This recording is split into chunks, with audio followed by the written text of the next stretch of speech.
I'm very pleased to introduce Michael Litman. I've known Michael ever since he was a graduate student because he worked in my group. His career is now at Princeton University, where he is in the Department of Engineering, and he has a rather broad interest in history, the history of Joseph Henry. He'll explain why it's of particular interest to him. So, Mike, it's all yours. I'm going to talk about Joseph Henry. Joseph Henry was a professor at Princeton, and I've been studying Joseph Henry with students for the last 15, 20 years, written a few papers about Joseph Henry. So I have an introduction here, starting with this image. This is an image called Men of Progress, and it was painted in about 1860 by Christian Susela. And these are 19 Americans that were inventors or individuals that had a great influence on American society.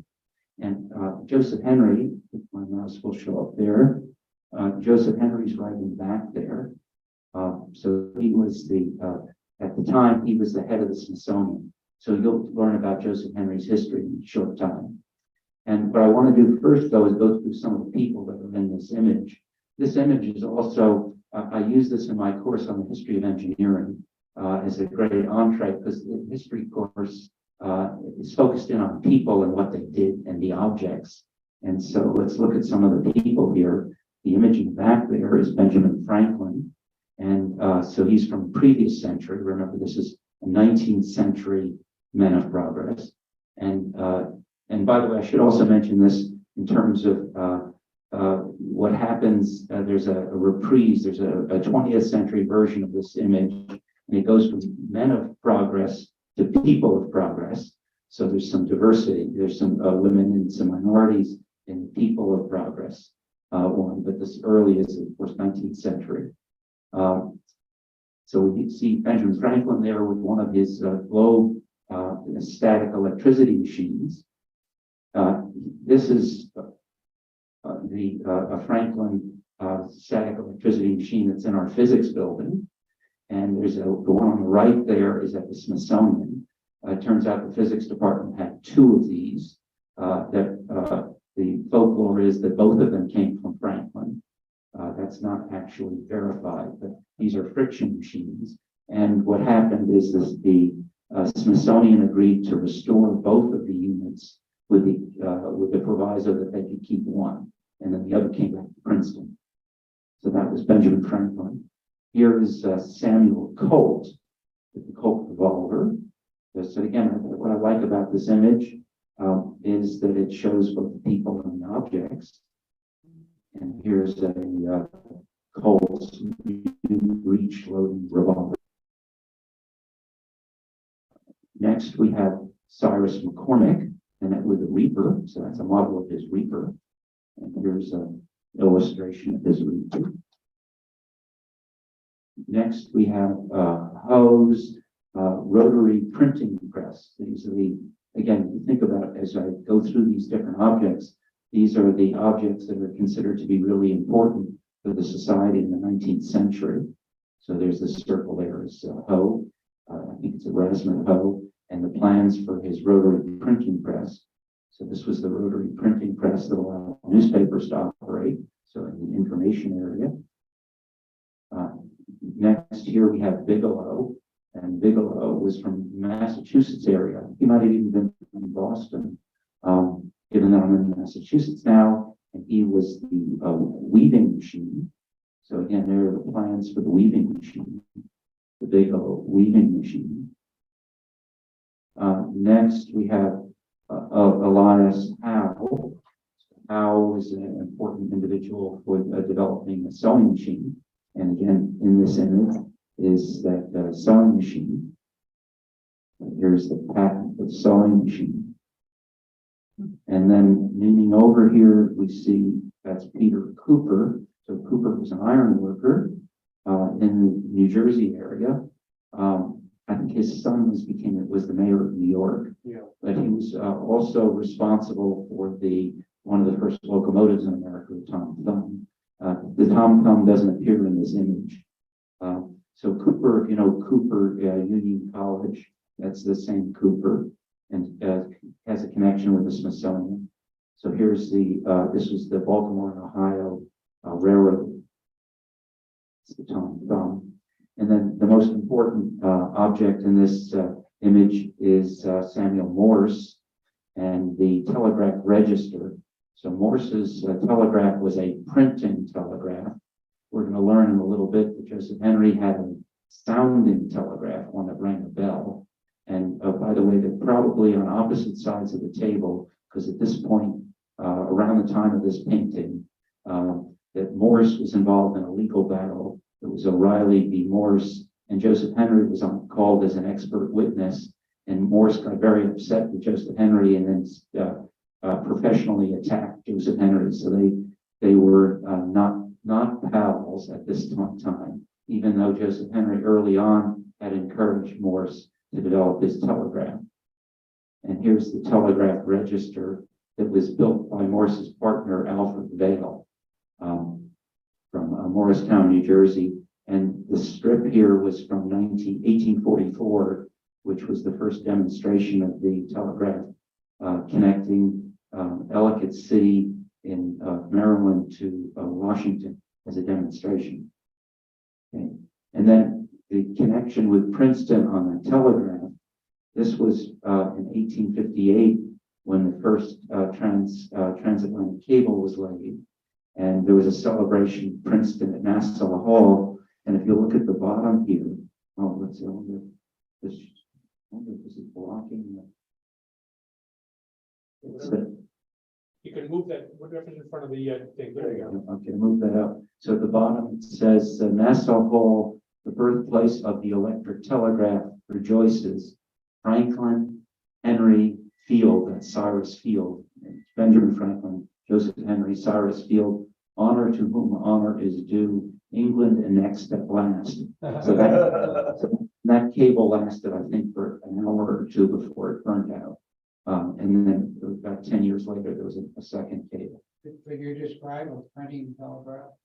Yeah, I can. So I have images of it, but not in this talk. So Samuel Morse was an artist, and his first demonstration of his telegraph was in a canvas stretcher. And what he did is he had a strip of paper. Actually, I can go back. Let me go back to here. So here's a strip of paper. This first ones were actually embossed. So the telegraph register, there was a mechanism for pulling a strip of paper through it.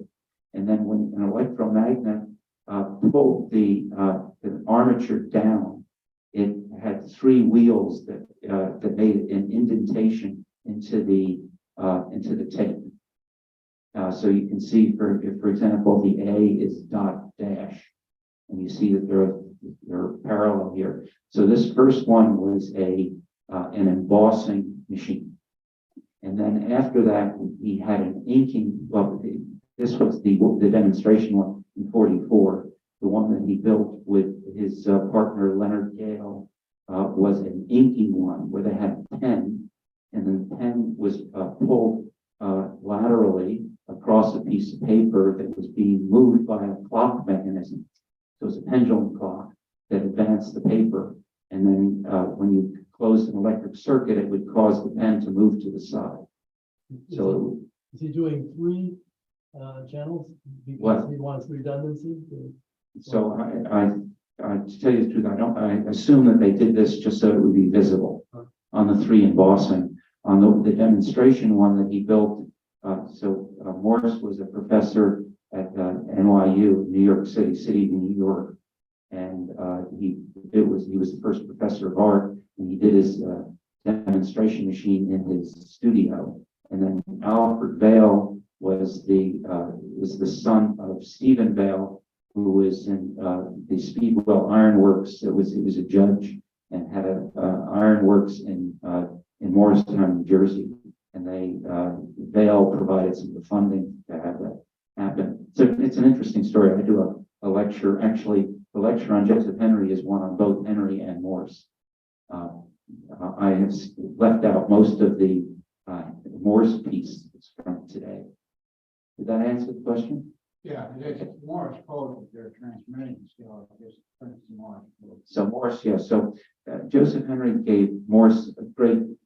He didn't really think that Morse had done anything significant in terms of electromagnetism, even though Morse claimed the relay, which was really Joseph Henry's innovation. But Henry always credited Morse for the code.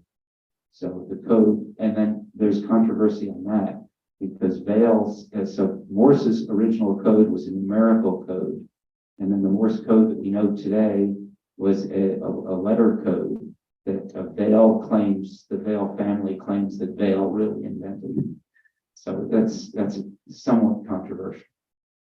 So before I get into Joseph Henry, I thought it would be good to think about uses of electricity, and the areas that are in yellow these are places where Joseph Henry played a central role. But using electricity for lifting things, that's with an electromagnet. Joseph Henry made the world's strongest electromagnets. He figured out how to do that. Motion, that's electricity to motion with electric motors. He was really he made the first really practical, well, it was a toy initially, but it had enough force to be able to move objects. We'll see that as is called an electromagnetic engine.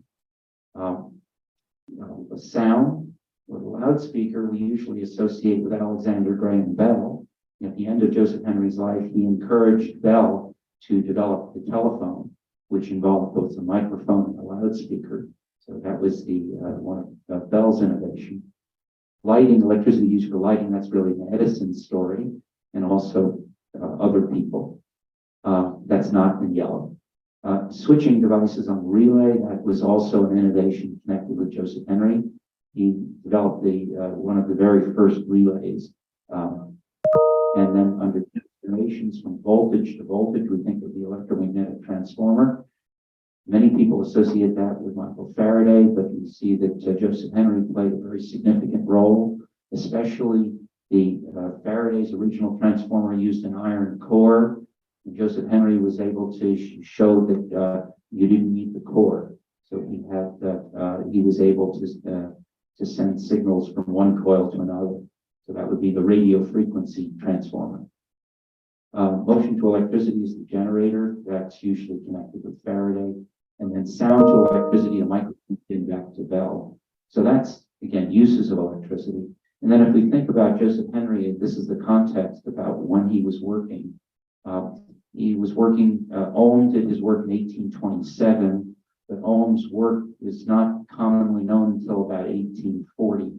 Originally was published in German, didn't make it to the English-speaking world for many years. So Henry didn't have the advantage of knowing Ohm's law. The concept of energy is a 19th century concept. We associate it with Lord Kelvin, middle of the 19th century. This was before the idea of conservation of energy.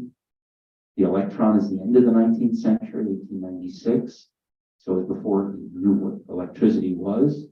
And it was even before the availability of insulated wire. So we had bare wire, but not insulated wire. And it was shortly after Ørsted's discovery that electricity and magnetism were linked. That was in 1820. Joseph Henry started his work in about 1825. Volta did his work around 1800. That was the beginning of the electrochemical battery.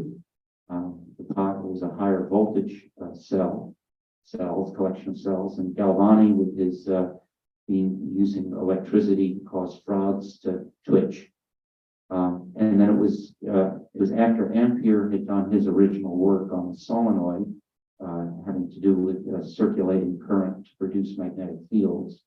And it was after Ampere's work on forces between wires, not many years after that. Just let me go to the next page. So let's get to, now I have a slide here that's very busy. Let me move this band up to the top here. But this is sort of a summary of Joseph Henry's life, and it's in 3 statues. And the 2 images on the left are my own pictures.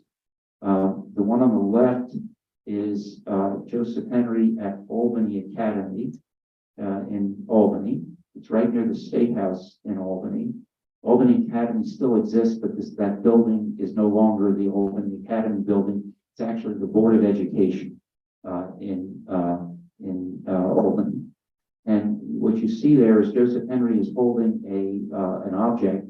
What he's holding there is his sounding telegraph. And I'll do a little demonstration of that in a little bit. So that's a young Joseph Henry. So he started out as a high school teacher. And then in 1832, he was invited to become a professor at the College of New Jersey. That's known as Princeton College in those days. And he was there from 32 to 46 as a professor. And that's where he did much of his work that he's best known for. Self-inductance. Oh, I should have mentioned that the unit of inductance is the Henry, named for Joseph Henry. The unit of capacitance is the farad, known for Michael Faraday. And resistance is the ohm for George Ohm. And he did an experiment where he showed that a coil of wire was able to make a spark. And I was going to do a demonstration of the sparking experiment, but there's too much that I have here today. But that is what he's best known for, is his work on self-inductance. And if you look at the list at the bottom here, when he was as a high school teacher working in Albany, he developed the strongest magnets in the world. He developed the form of the telegraph. This is even before Morse got the idea for a telegraph. That was 1831. He developed a motor, and I'll have a demonstration of a motor. And then he also did this early work on the electromagnetic transformer. At Princeton, he did his work on self-inductance. The relay, he used a relay for using a small current to turn off a large magnet and caused a big weight to drop. That weight was up to 3,600 pounds. I mean, it was huge. He also came up with he was the first to figure out how to use the earth as the return electrical path. So the telegraph could work with a single wire. You didn't need 2 wires. That was 1836. I'll do a demonstration on his measuring the temperature of sunspots using a thermopile. And we'll look at that. And then he loved to shock his students, literally. And he'd make these coils, and then they'd have hand grips on them, and then they would, this was his way of figuring how big the intensity of the voltage was. When it was a high voltage, you'd get a really nasty shock. So that was at Princeton. And then in 1846, he became the founding secretary of the Smithsonian. He was invited by Alexander Beish, who was Benjamin Franklin's great-grandson, who was in Philadelphia, a professor in Philadelphia, who was involved in the Smithsonian funding, and they invited Joseph Henry to start the Smithsonian. And while he was at the Smithsonian, he did that for the rest of his life. He was one of the important things. It was before the National Weather Service, so the Smithsonian started weather data, national weather data. He was very proud of the fact that he was the Lighthouse board chairman for his entire career when he was at the Smithsonian. We think about lighthouses, you don't think of it as being that significant, but realize that this was national security because you were worried about the country being invaded. And so the lighthouses were basically the first line of defense. And so it was a very important board for early America. And as I said, he was an advisor to Alexander Graham Bell. And he was the second president of the National Academy of Sciences and one of the first members of the National Academy. So that's sort of the overview. So what I want to do is go through a number of these items. Let's see if we can understand them. And let's start with the first one, which is the strong lifting electromagnet. So the images on the left here, those three pictures, are pictures that I took when I visited the Albany State Library. So I've learned a lot about libraries lately, and a lot of the really interesting stuff is buried away in drawers and cabinets that are not in public view. So at the top left there is one of Joseph Henry's magnets that he made for his high school students. And you see it's a curved piece of iron, small, you can see a person's hand there. And at the top here, you'll see that there are two plates. That's a copper plate, and behind it is a zinc plate. And, again, you couldn't go to the store and buy a battery. So what you did is you got some copper and you got some zinc and you put it in some acid, and that became a battery. So these are galvanic cells. And so I love this thing because it's all homemade. And even the wire, remember I told you that there was no insulated wire. So he personally wrapped the wire with thread or hemp or whatever to be able to have multiple turns of wire. And he learned that you could by having multiple turns, you could improve the strength of an electromagnet. And at the right here is an image taken from one of the student notebooks of his students at Princeton. So he taught a course on natural philosophy, and he described all of his experiments, and he's showing one of these galvanic cells. You can see you have zinc and copper. Copper is positive, zinc is the negative. These are really half cells. The voltage of this cell is about 0.8 volts.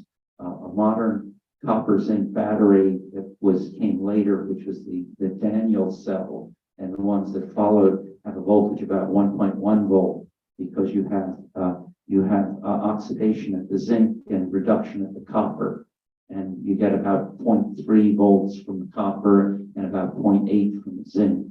In this type of a cell, though, you just get hydrogen bubbles that come in here, and so you're just getting the zinc oxidation potential that's associated with it. But it was still good enough for him to do all of his experiments.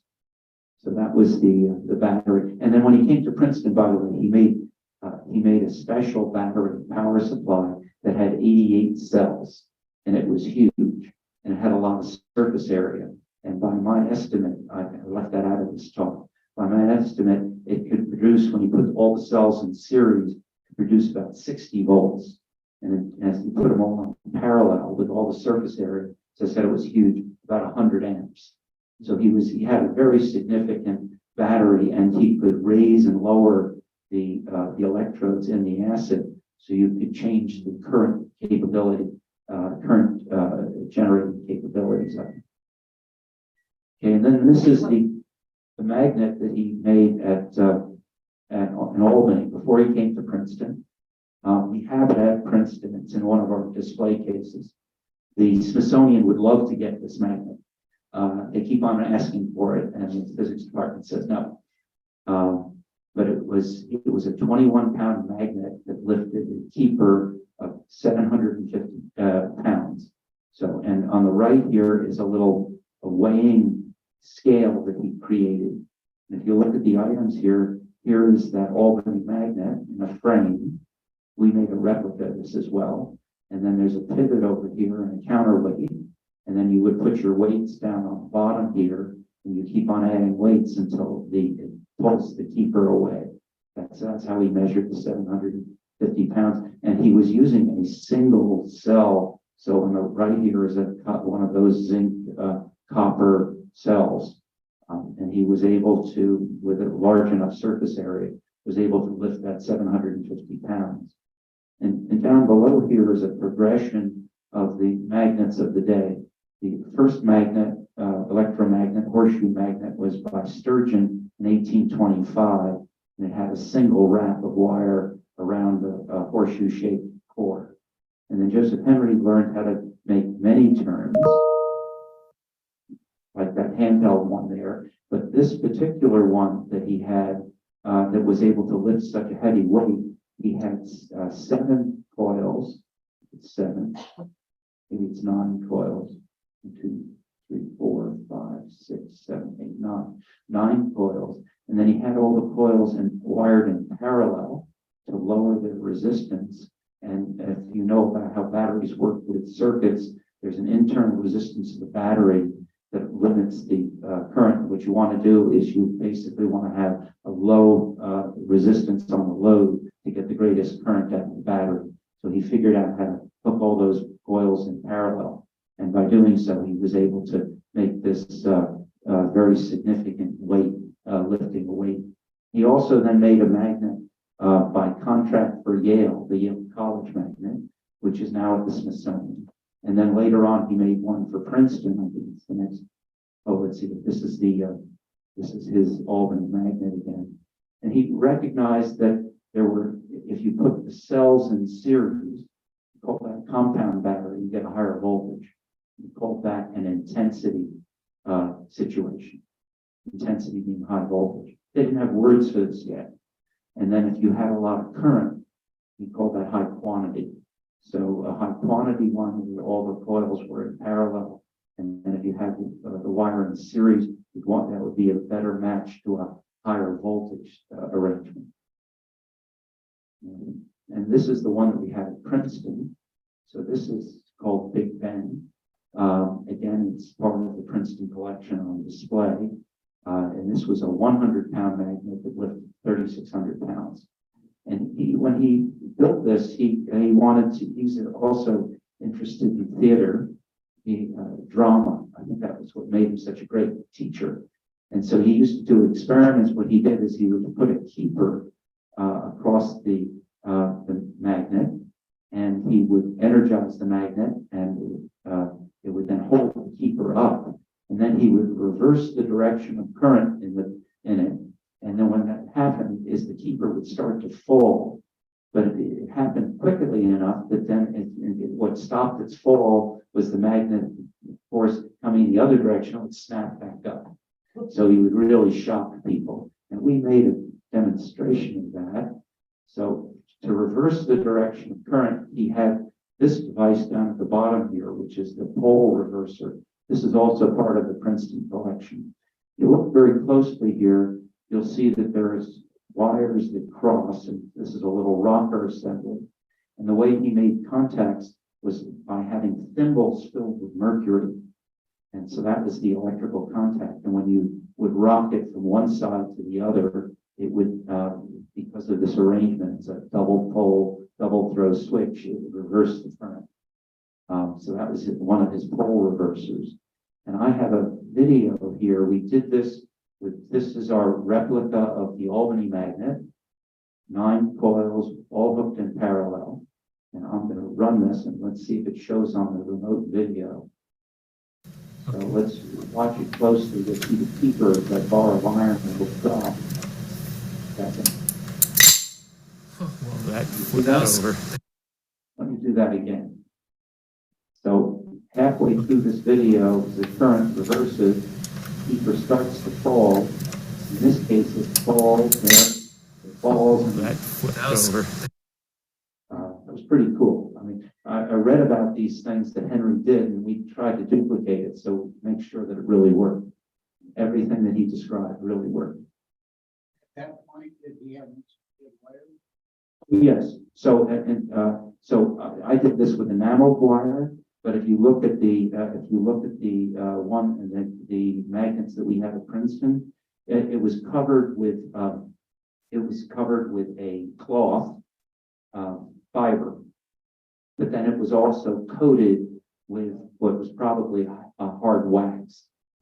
Okay, so he was insulating his own wire at that point. Not long after that, there was a manufacturer of scientific instruments. I mean, they learned by then, by about 1835, the Daniel Davis Company, it's up in the Boston area, made scientific instruments, and they started mass producing the insulated wire. But most of the devices we have at Princeton, it looks like they were all handmade, that the wires were hand insulated.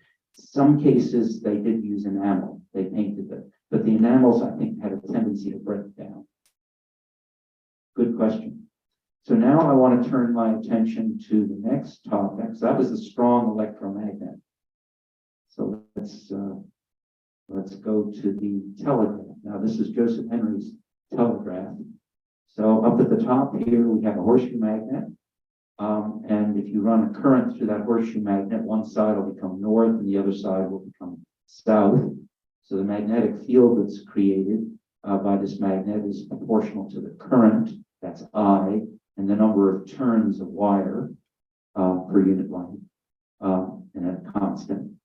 So the more current and the more turns, the larger the magnetic field. And then at the bottom here is an illustration of Joseph Henry.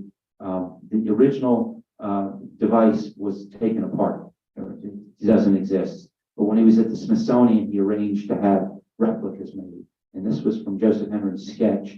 He basically put the magnet, the horseshoe magnet, on a stack of books. You had a permanent magnet sitting on a pivot, and then a bell. And the picture here is a picture that I took when I went to the Albany State Museum, the library. And that is the bell that Joseph Henry used in his experiment. Note that the bell is brass. This, I didn't spot this at first. If the bell had been made of iron or ferromagnetic material, when the magnet hit it, it would stick. So it's very important. Brass is a non-magnetic material. And then on the right here, again, he did not have the advantage of knowing this, but this is Ohm's concepts. We have Ohm's law that the current in a coil of wire is related to the voltage of the source divided by the resistance. And then the resistance of a wire is rho, the resistivity, times the length divided by the area. That is, by the way, also Ohm's relationship. When Ohm wrote his paper, it's very interesting. And again, I didn't, until I researched this, I didn't realize this. Ohm didn't use R for resistance, he used L because it's the length of wire. And he said it was the length of wire that was reduced by its section, cross section, that was area, and then and its conductibility. Conductibility is 1 over the resistivity. So his original statement of Ohm's law, it was, I think it was S divided by A over L. Yeah, A was the voltage, L was the length of the wire, and S was his equivalent for the current. Both of these relationships are Ohm's law, which again, Joseph Henry did not know at the time. So what he did is he then took a battery and he magnetized a iron core horseshoe magnet, and then the north poles, you have 2 north poles, they repel, north and south attracts, and then that would swing the armature and hit a bell. So that's what he did. And then he also learned that if you then put that battery far away from the magnet, that the effect became weaker. And so the way he fixed it was by using compound battery, putting batteries in series to increase the voltage. Again, he didn't have Ohm's law handy to be able to do this. So it says demo of, okay, so let's see, I have a demo here. Let's see if I can get this going. I have my camera. So I have this on the table. Yeah. Doesn't it show? Yeah, it will show. Yeah, I think it, Better. okay. So, No, is that better? I think that might be better. I think better when the light's out. Because these cameras are really good. Or low light. By the second button. Yep.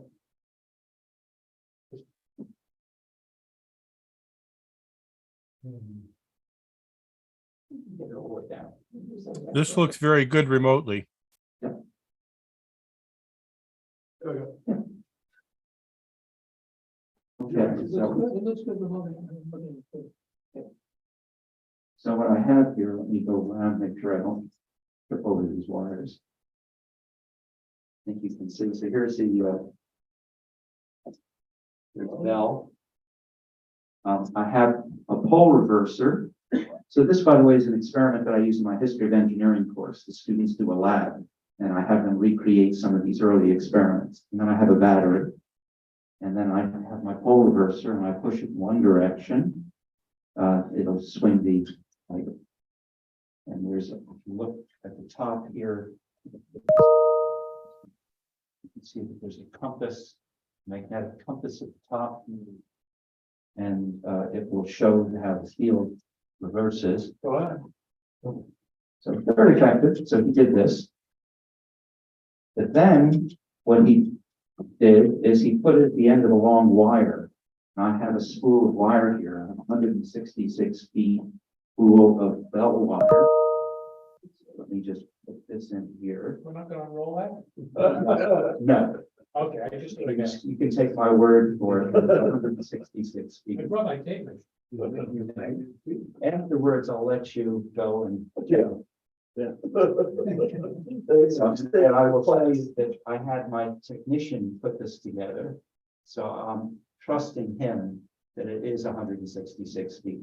But he used to work for GE Aerospace, an amazing technician, and I'm sure correct. So here's a long spool, and then if I use that same battery and move it, you look closely at the compass, you can see it moves a little bit, but not enough to actually swing the bell. Okay, and so what I'm going to do now, in fact, is you see the battery there. So I'm going to replace that with a compound battery. I'm going to put several batteries in series. I think I put.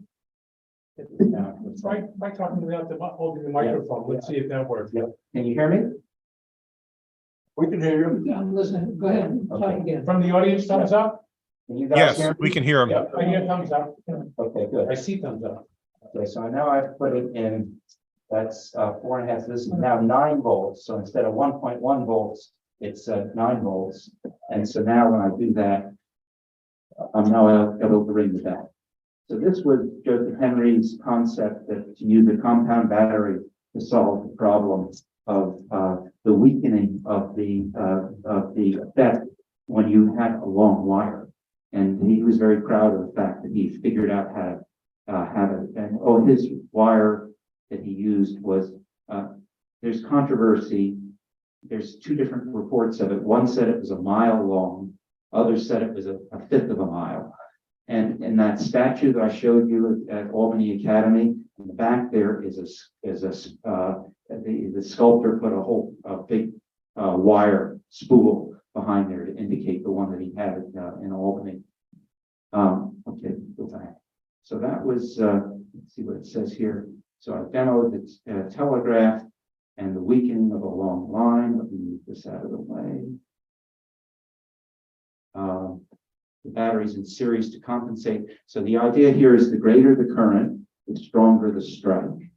Oh, let me make sure I want to make sure my batteries don't run down. The greater the current, the stronger the strike, and higher voltage of the battery is used to overcome the resistance of long wires. And resistance, the idea, the longer the path, the greater the resistance. And then Ohm's law tells us that the greater the voltage, the greater the current. So he had to figure this out empirically, even though today we sort of teach this by just using Ohm's law. So let's go to the next one. And then this is just showing with these modern batteries. If you have a 1 volt battery, 1.1 volt, and you short circuit it, you get up to about an amp out of it. If you put 3 of them in parallel, you get more current, you get maybe 3 amps out of it, and more current. And if you put them in series, you have a higher voltage.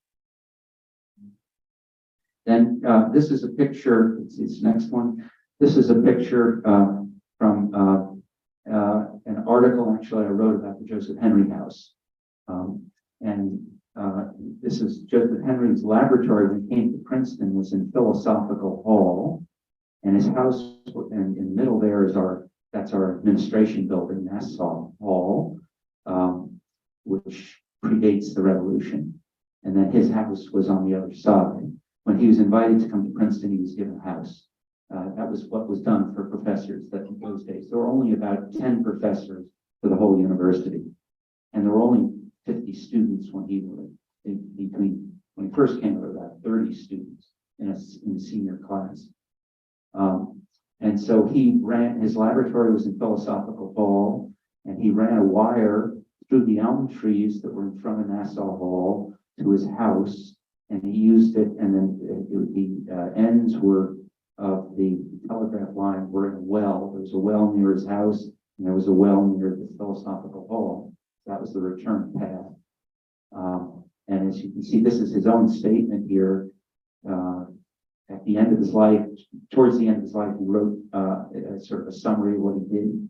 That the electromagnetic telegraph was invented by me in Albany in 1830.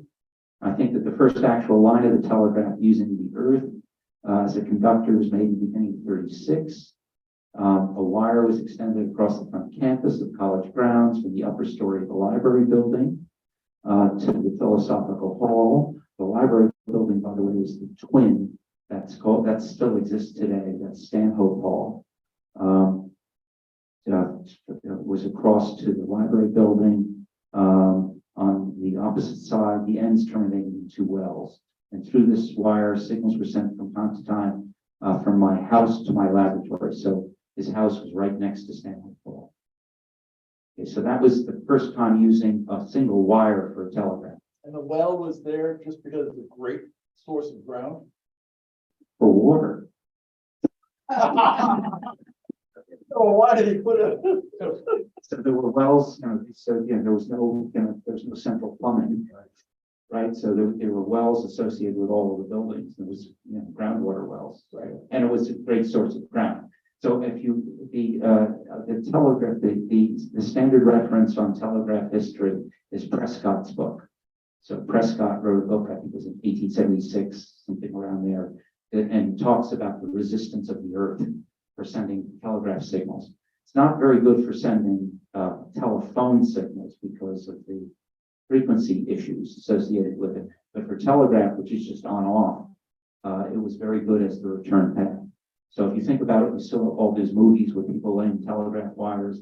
They're single wire. It really made things really easy. High power lines, single path.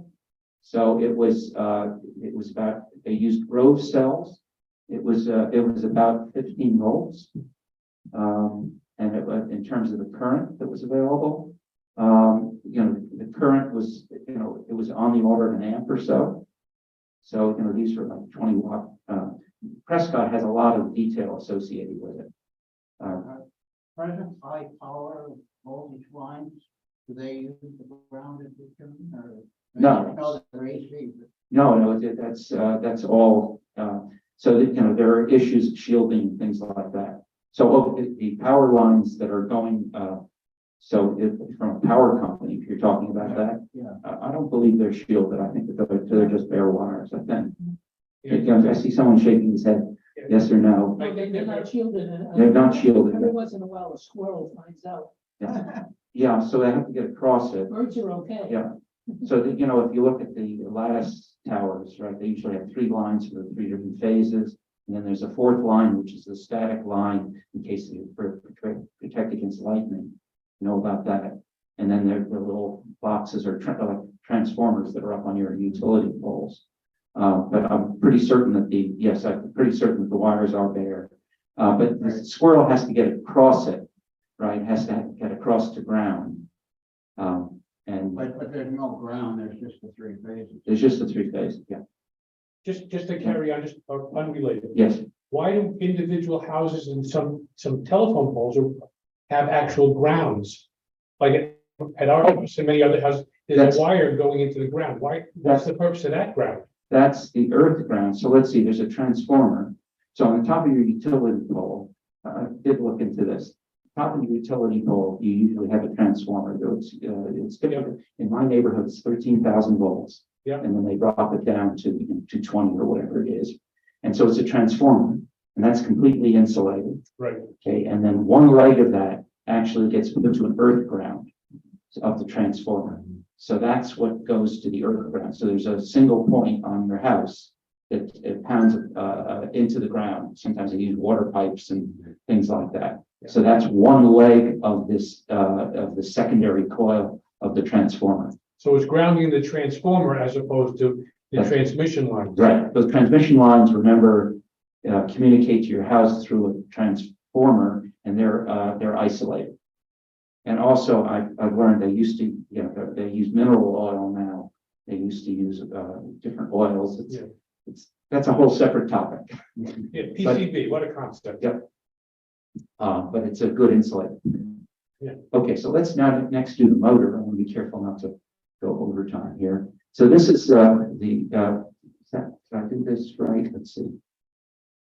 Yeah, I went too far. This is Joseph Henry's, let's see if this comes up. This is his motor from 1831. And if you look up here, this was really one of the very first electric motors. These C here is a permanent magnet, and the band indicates North Pole. So we have two permanent magnets with the North Poles are up. And on the right, we have one of those galvanic cells, and on the left, we have one of the galvanic cells, but they're wired opposite to each other. So that when this armature dips down to the right, Q gets hooked to S and R gets hooked to T, and current will go in one direction that will make this end here north, a north pole. So the two north poles will repel, and the other end will be south, and then the south pole will be attracted to the north pole. So it will want to have it rotate to the left. And then the cups of mercury, the thimbles of mercury here, it'll break the contact. And then it will carry, inertia carries it to the other side, and then it dips into the other side, and then the current goes in the opposite direction. So if you ask it, and then when that happens, then the left end becomes north, and the right end becomes south, and then it'll repel. And this thing will just go back and forth. So that was his idea in 1831. And it's very similar to a modern DC motor, where the armature in the DC motor, the current is reversed every time it's commutated. But here it's being commutated through the use of two different batteries rather than a connection. And he called this the sheep's tail motor. And at the left here is his sketch from a few years later. I did a paper on this motor. And this is what Joseph Henry said: I have lately succeeded in producing motion in a little machine by power which I believe has never been applied in mechanics, by magnetic attraction and repulsion. And I have a video. So this is after he died, his motor, the one that existed, which was in our Princeton collection, was put on display and traveled all around the world. And this was the view of it. And the reason I wrote the paper is I couldn't figure out how this one worked because it didn't look like the one that he had published. So this is supposedly a bar magnet. It was a bar magnet. I examined it. It didn't have a north on up on both the way it did in the original. And we did a study of this, and we determined that for probably over 100 years, this was misunderstood.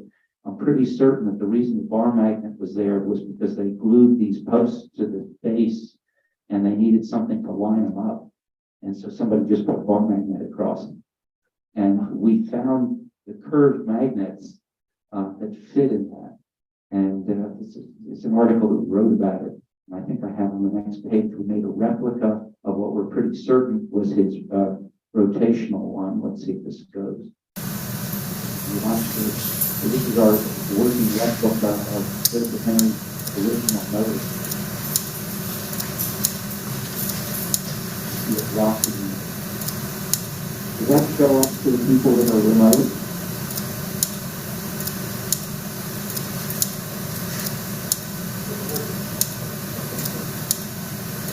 So this is the replica that we made to prove the concept. These are the circle studies original motor. One of the nice things is having this stuff in our collection at Princeton meant that I can play with these things. They don't let you do that at the Smithsonian. They're very protective of their items. I brought with me, go back to my camera.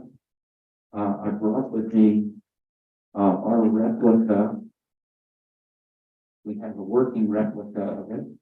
I'm going to put the microphone down first in a second. Let's see if I can do this. I'm going to turn this. I don't have to turn this around. Oh, let's make it a little higher. You can just flip the, That's good. Whoops. you're good. Yeah, if there's a time delay. Good. Okay, so this is our replica of it. I'm gonna connect it here. So there's underneath each side is a bar magnet, North Pole up. And I'm using these cells. They're connected to brushes that are made out of carbon. We're careful not to give it a kick, so it's a shear force on the brushes, so that there's no spring action associated with it. All of the motion here.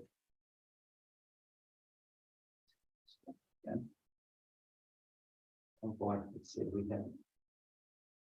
The contacts have to be clean in order for this to keep going. This was working, then, well, there it is.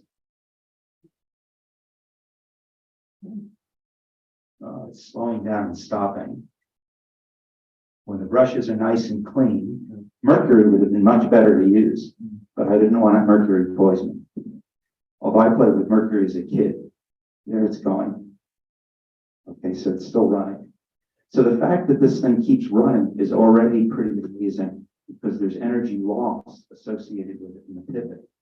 And if it was instantaneously flipping its direction, you'd expect it to slow down and stop. So it's getting an extra little kick.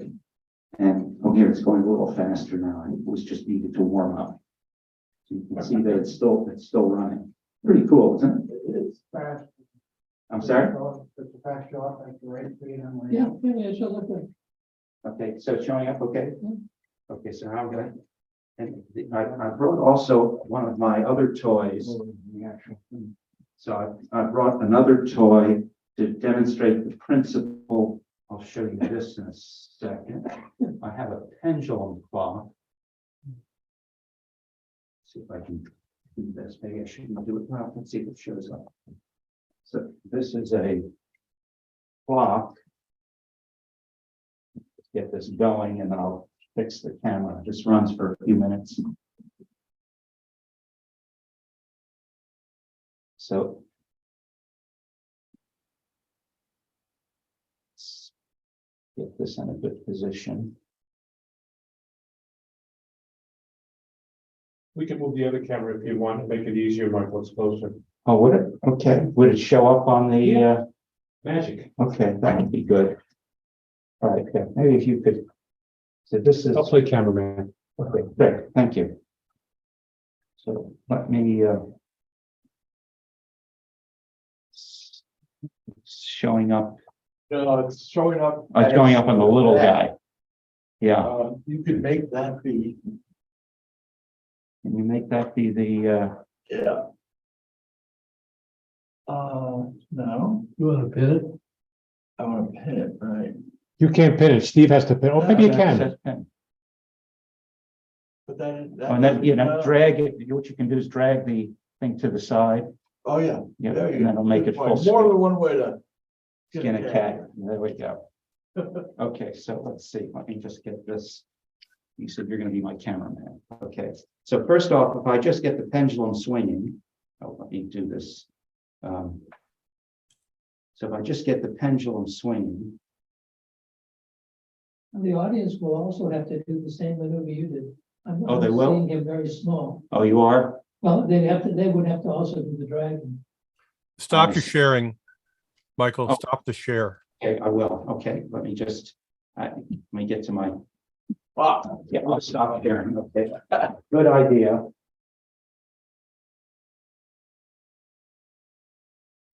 how's that? Can that now be seen? Yes. Okay, so first thing what I'm going to do, so I'm just going to pull the pendulum to the side here. And if I started swinging, because there's friction in the pivot, it's oscillating, and then it's going to slow down because of the friction. So Coulomb friction slows down. And then eventually it's getting, see the oscillation's getting less and less. The amplitude is going down. But what I have here is a falling weight. This is a grandfather clock. So we have a weight here, and it's a line shaft, and this is an escape wheel.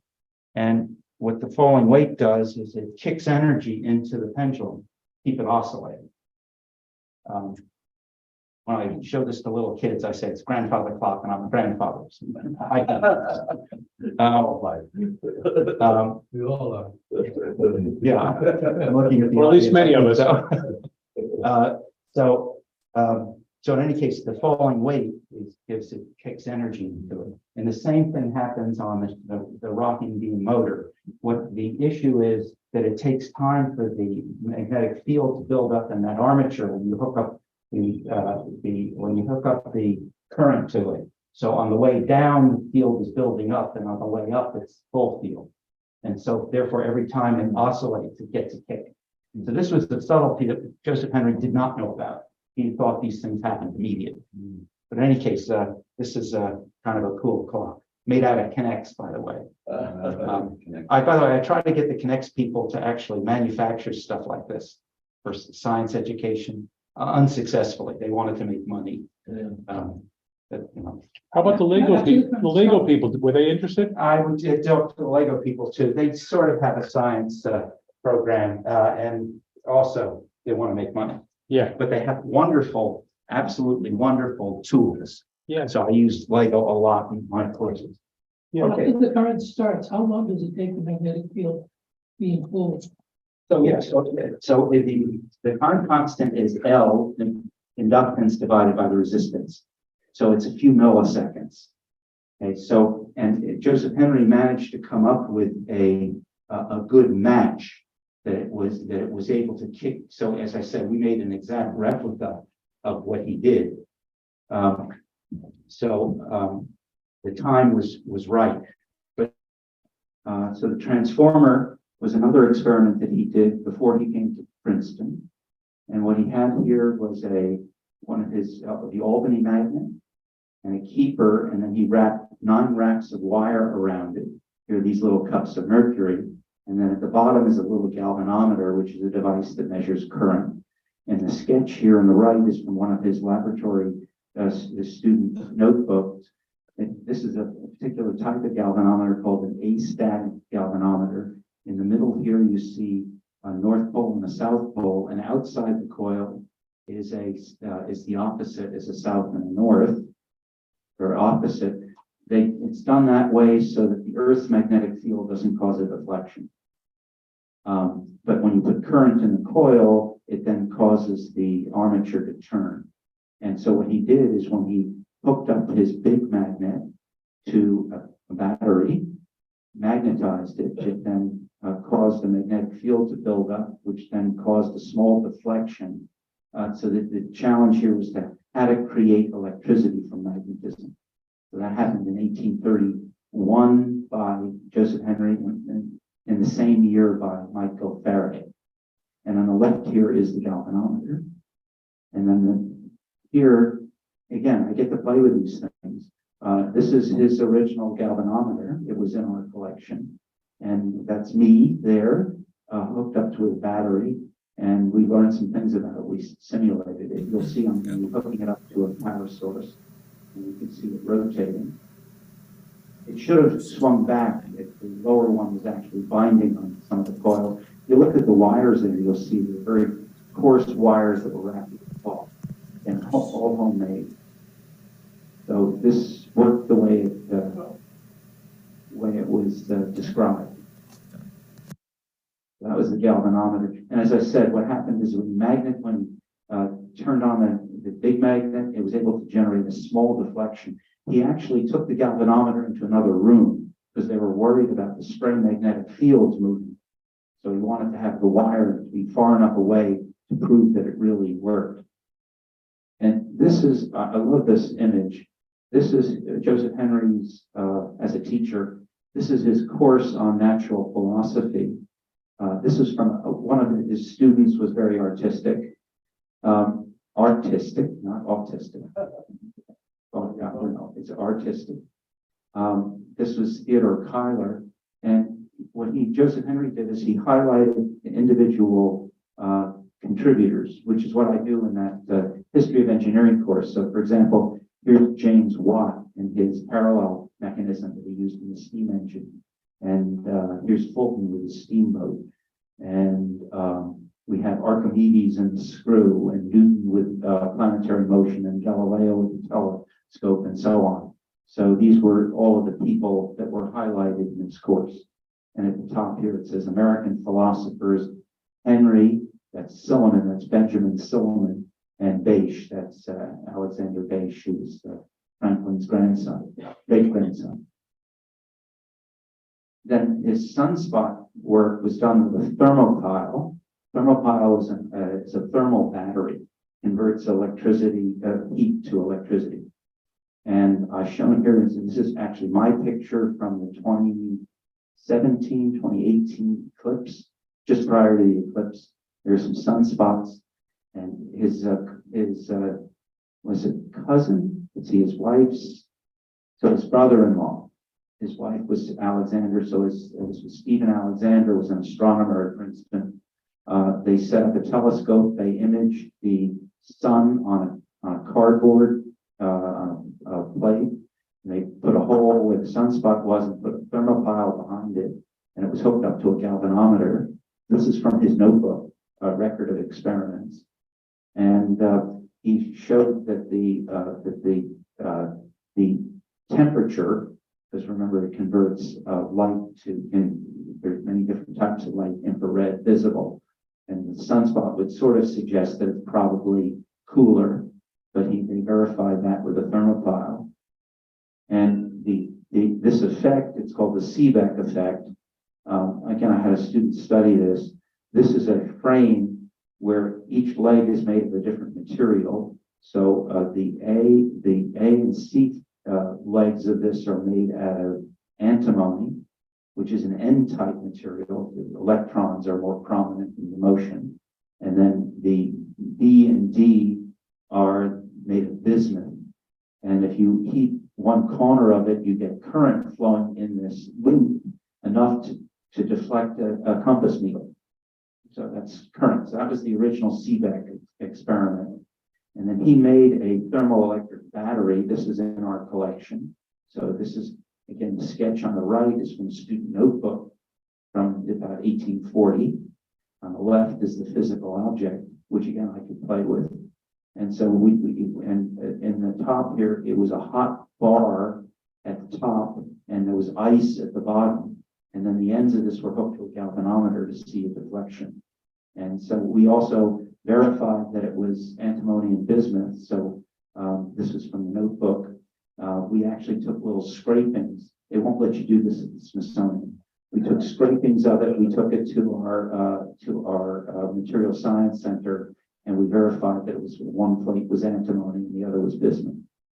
And then here is a video with a more modern version of one of those thermoelectric devices. And you're going to see, let's see if it runs. Is it running? Yeah, there it is. Thank you. So I put it over the candle flame, and then it's generating a voltage, which is causing the electric motor to turn in one direction. And then if I move the heat to the other side, I flip that plate over. So these can be, they're heat pumps. It's a Peltier effect. Peltier effect is the opposite of the Seebeck effect, and it goes in the other direction. So we did that as to sort of prove this concept of how these thermopiles work. I'm almost done. Good, timing's good. So this is more complex, it seems to me, than the other things you were showing. Did they understand what was going on, or was this just I'm an electrical engineer. You got lots of tricks. You got. So this is also something that's really interesting about sort of studying the history of these things. So they knew enough to be able to sort materials based on what they call the Seebeck coefficient.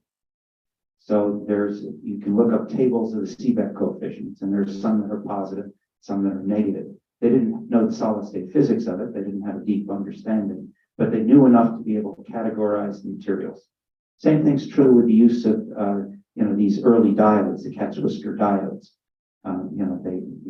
It was the Schottky diode effect, for example, metal semiconductor. when they were discovered empirically, and then later people then figured out what was going on. So I think you guys had to talk about Millie Dresselhaus here at some point. Well, so Millie, she did thermoelectric materials. And actually I learned about, one of Millie's former students came and gave a talk at Princeton. I wanted to ask her, I was doing this at the time. And I said, please explain to me what's going on here. And this young lady explained to me exactly about this N-type and P-type materials, which is a current understanding. But in the day, a lot of these things were observational to be figured out later. They have words for what they were describing, and when we say, so it's electrons flowing, we have a model for it. Did they have a physical model for it? So there were lots of models, and a lot of them were wrong. They didn't know what electricity is. So it was really fascinating. So a perfect example is, what is a spark? And so you make a spark. So just Henry did a lot of stuff with sparks. And they thought of it, you might be electricity revealing itself. But then they did it in detailed experiments to show that the color of the spark was related to the metal that was being used for making the spark.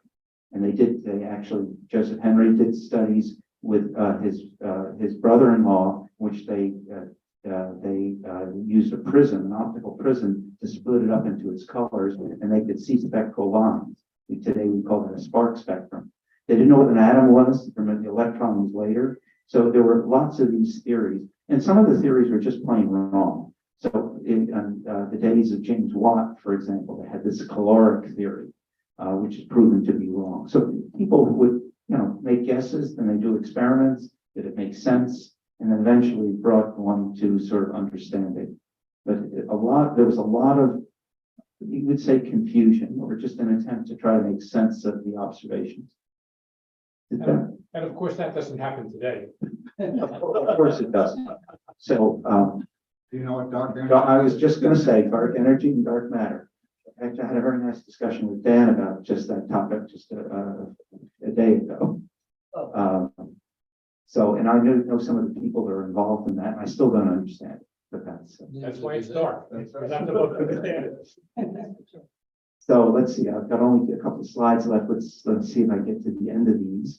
So again, this is just revisiting this. Pull this bar up to the top here. So these are, again, I talked about a few of these items. Again, it's sort of Joseph Henry. Oh, by the way, Joseph Henry in his hand here is holding a horseshoe electromagnet. This was Daniel Chester French, was the sculptor. He's actually a student. He did the Lincoln Monument. He's actually a student of Daniel Chester French. And there's there's a Franklin statue on the other side of the doorway. Franklin is holding the key, and Joseph Henry's holding a magnet here. And remember, on the left one here, he's holding his telegraph. And the statue here in the Smithsonian, if you look at the side there's a big electromagnet on the side. So the electromagnet sort of comes through in all of them. And by the way, it's the artist here.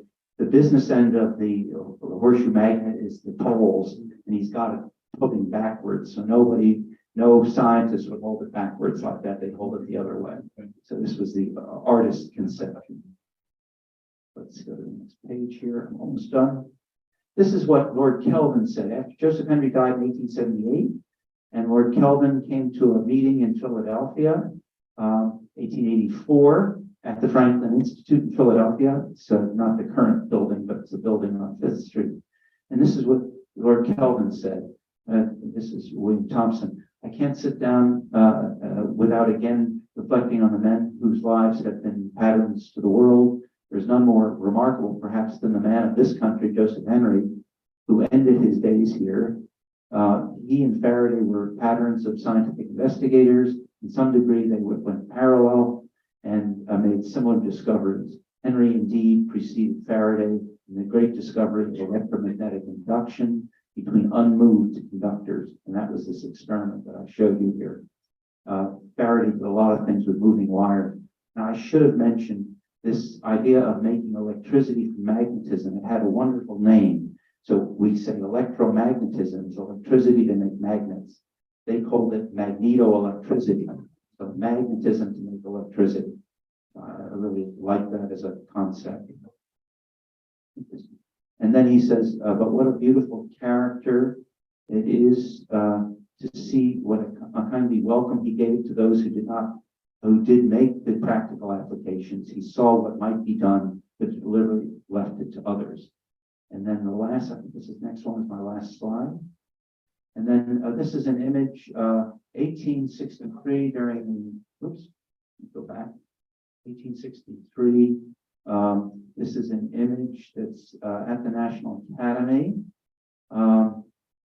We see Lincoln there in the middle. This is when the National Academy was founded, and we see Joseph Henry here. And next to him, behind him, is Alexander Bache. Bache was the first president of the National Academy. These are some of the original members. And then Joseph Henry was the second president of the Academy. I think that is my talk. Thank you. Thank you for a very interesting lecture. I am interested in whether Joseph Henry had contact during his lifetime with scientists in Europe. According to a 1954 Scientific American biography of Henry, he traveled at least once to Europe. Do you have any detail? Yeah. Do you have any details of who he saw in person and whether he had any correspondence with scientists in Europe during his lifetime? So first off, the source, the reference on this is the Joseph Henry Papers Project by Reingold. It's a 12-volume series, and based on different years. And the date that he traveled, he was sponsored by the university. He was able to travel in 1837, and his house was being dismantled and rebuilt while he was away. And he visited Mike Faraday, Mary Somerville. He visited Wheatstone, a number of the figures that and he traveled both to the UK and to France. So yes, all of his personal manuscripts were recorded in the Joseph Henry Papers Project. So you can actually go through on a day-by-day basis. They recreated experiments. He talks about the experiments that they did. They were very interested in ways of making measurements. So yes, indeed, he had lots of contact.